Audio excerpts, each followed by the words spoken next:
Hello, so I just changed my mic positioning. I have a new book coming up today. Hopefully this is okay. I need to delete all of that and go back to the beginning. Okay.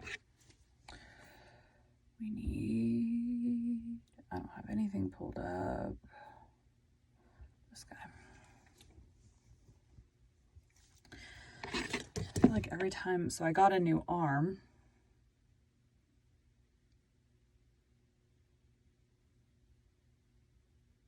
Which requires new placement and all of that. So I think this is where I want it to be.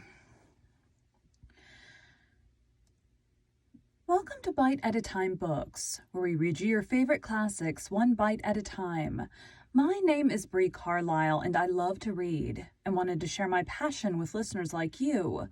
All of the links for our show are in the show notes. Today, we will be continuing Emma by Jane Austen.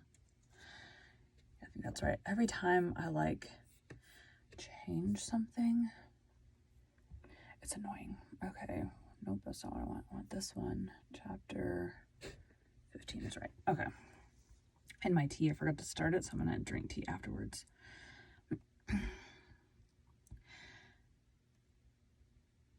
There is no sound. We don't have it on mute. This must be... Yeah, this is going through the wrong thing. Nope, not the computer microphone. There we go. That audio would be terrible if it was the computer microphone. Okay. Austen. Chapter 15. This letter must make its way to Emma's feelings. She was obliged, in spite of her previous determination to the contrary, to do it all the justice that Mrs. Weston foretold. As soon as she came to her own name, it was irresistible. Every line relating to herself was interesting, and almost every line agreeable. And when this charm ceased, the subject could still maintain itself by the natural return of her former regard for the writer, and the very strong attraction which any picture of love must have for her at that moment. She never stopped till she had gone through the whole, and though it was impossible not to feel that he had been wrong, yet he had been less wrong than she had supposed, and he had suffered and was very sorry, and he was so grateful to Mrs. Weston and so much in love with Miss Fairfax that she was Fairfax, and she Fairfax. And she was so happy herself that there was no being severe, and he could... Fairfax. And she was so happy herself that there was no being severe, and could he have entered the room, she must have shaken hands with him as heartily as ever. She thought so well of the letter that when Mr. Knightley came again, she desired him to read it. She was sure of Mrs. Weston's wishing it to be communicated, especially to one who, like Mr. Knightley, had seen so much to blame in his conduct.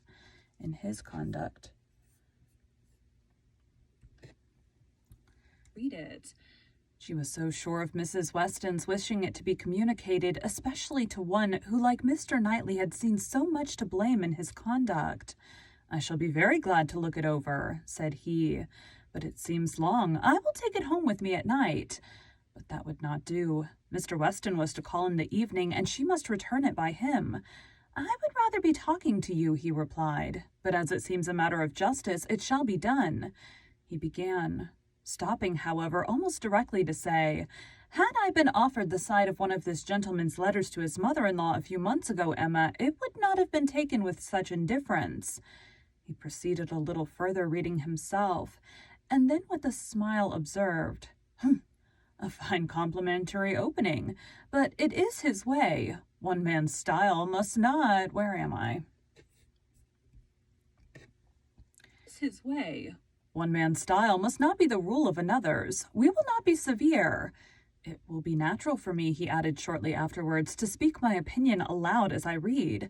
By doing it, I shall feel that I am near you. It will not be so great a loss of time, but if you dislike it... Not at all. I should wish it. Mr. Knightley returned to his reading with greater alacrity. "He trifles here," said he, "as to the temptation. He knows he is wrong, and has nothing rational to urge. Bad. He ought not to have formed the engagement.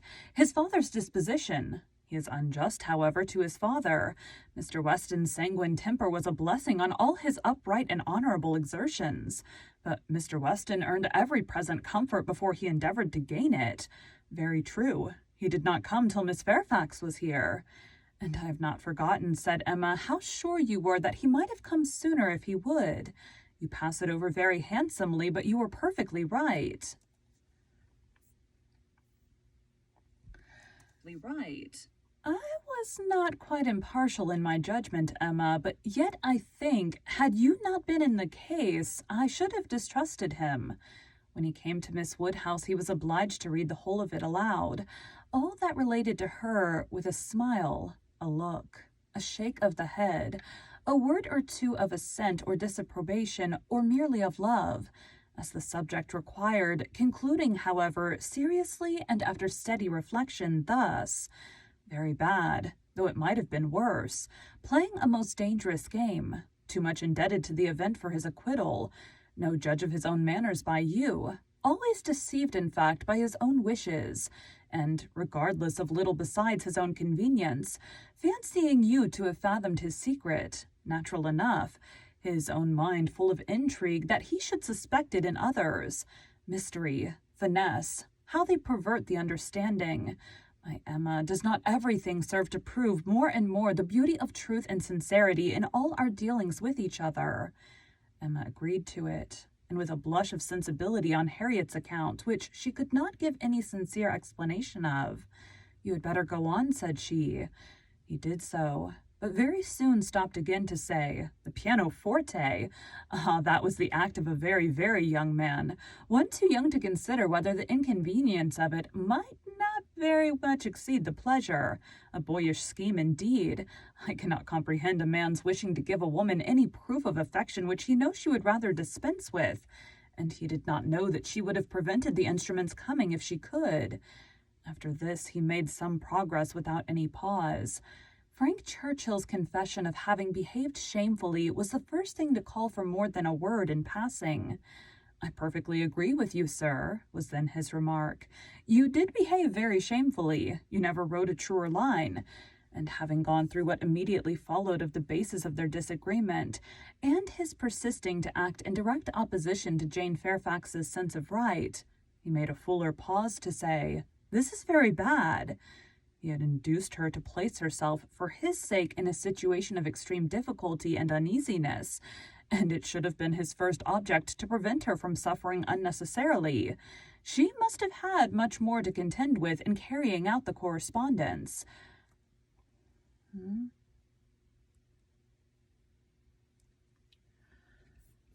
Someone asking, did you get my email this morning? It's 30 minutes till we open. No, I have not looked at it. Correspondence. Then he. Go back to looking at that. Thoroughly. She must have had much more to contend with in carrying on the correspondence than he could. He should have respected even unreasonable scruples, had there been such, but hers were all unreasonable. We must look to her one fault, and remember that she had done a wrong thing in consenting to the engagement, to bear that she should have been in such a state of punishment. Emma knew that he was now getting to the Box Hill party and grew uncomfortable. Her own behavior had been so very improper. She was deeply ashamed and a little afraid of his next look. It was all read, however, steadily, attentively, and without the smallest remark, and excepting one momentary glance at her, instantly withdrawn in the fear of giving pain. No remembrance of Box Hill seemed to exist.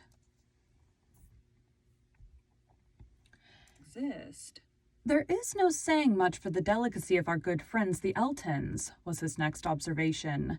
His feelings are natural. What actually resolved to break with him entirely? She felt the engagement to be a source of repentance and misery to each. She dissolved it. What a view this gives of her sense of his behavior! Well, he must be a most extraordinary. Nay, read on. You will find how very much he suffers. I hope he does, replied Mr. Knightley coolly, and resuming the letter. Smallridge? What does this mean? What is all this? She had engaged to go as governess to Mrs. Smallridge's children, a dear friend of Mrs. Elton's, a neighbor of Maple Grove, and by the by, I wonder how Mrs. Elton bears the disappointment. Say nothing, my dear Emma, while you oblige me to read, not even of Mrs. Elton. Only 1 page more, I shall soon have done. What a letter the man writes! I wish you would read it with a kinder spirit towards him. Well, there is feeling here. He does seem to have suffered in finding her ill. Certainly I can have no doubt of his being fond of her. Dearer, much dearer than ever, I hope he may long continue to feel all the value of such a reconciliation. He is a very liberal thanker with his thousands and tens of thousands. Happier than I deserve. Come, he knows himself there. Miss Woodhouse calls me the child of good fortune. Those were Miss Good Fortune. Those were Miss Woodhouse's words, were they? And a finer ending. Dang it. Good fortune. Those were Miss Woodhouse's words, were they? And a fine ending, and there is the letter. The child of good fortune, that was your name for him, was it? You do not appear so well satisfied with his letter as I am, but still you must, at least, I hope you must, think the better of him for it. I hope it does him some service with you. Yes, certainly it does. He has had great faults of inconsideration and thoughtlessness, and I am very much of his opinion in thinking him likely to be happier than he deserves. But still, as he is, beyond a doubt, really attached to Miss Fairfax, and will soon, it may be hoped, have the advantage of being constantly with her, I am very ready to believe his character will improve and acquire from hers the steadiness and delicacy of principle that it wants. And now, let me talk to you of something else. I have another person's interest at present so much at heart that I cannot think any longer about Frank Churchill. Ever since I left you this morning, Emma, my mind has been hard at work on one subject. The subject followed. It was in plain, unaffected, gentlemanlike English, such as Mr. Knightley used even to the woman he was in love with. How to be able to ask her to marry him without attacking the happiness of her father. Emma's answer was ready at the first word. While her dear father lived, any change of condition must be impossible for her. She could never quit him. Part only of this answer, however, was admitted. The impossibility of her quitting her father, Mr. Knightley felt as strongly as herself, but the inadmissibility of any other change he could not agree to. He had been thinking it over most deeply. Most intently he had at first hoped to induce Mr. Woodhouse to remove with her to Donwell. He had wanted to believe it feasible, but his knowledge of Mr. Woodhouse would not suffer him to deceive himself long, and now he confessed his persuasion that such a transplantation would be a risk of her father's comfort, perhaps even of his life, which must not be hazarded. Mr. Woodhouse taken from Hartfield? No, he felt that it ought not to be attempted. But the plan which had arisen on the sacrifice of this, he trusted his dearest Emma would not find in any respect objectionable. It was that he should be received at Hartfield, that so long as her father's happiness, in other words, his life, required Hartfield to continue her home, it should be his likewise. Of their all removing to Donwell, Emma had already had her own passing thoughts. Like him, she had tried the scheme and rejected it. But such an alternative as this had not occurred to her. She was sensible of all the affection it evinced. She felt that in quitting Donwell he must be sacrificing a great deal of independence of hours and habits, that in living constantly with her father and in no house of his own there would be much, very much to be borne with. She promised to think of it, and advised him to think of it more, but he was fully convinced that no reflection could alter his wishes or his opinion on the subject. He had given it, he could assure her, very long and calm consideration. He had been walking away from William Larkins the whole morning to have his thoughts to himself. Swallow.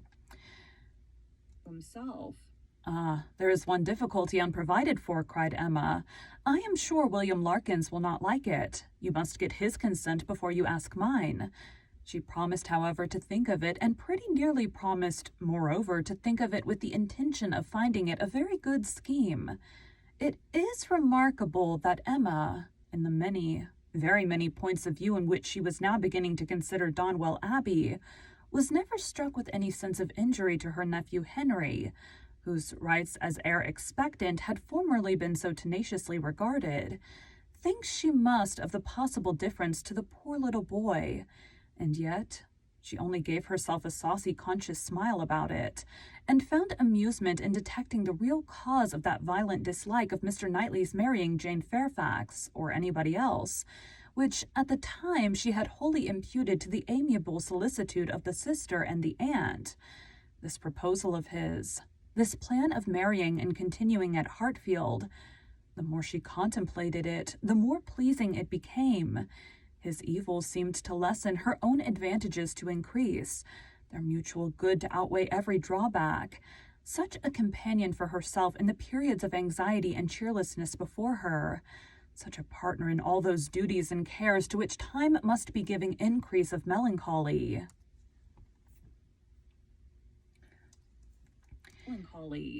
She would have been too happy but for poor Harriet, but every blessing of her own seemed to involve and advance the sufferings of her friend, who must now be even excluded from Hartfield, the delightful family party which Emma was securing for herself.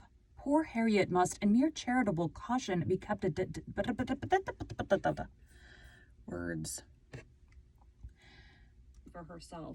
Poor Harriet must in mere charitable caution be kept at a distance from.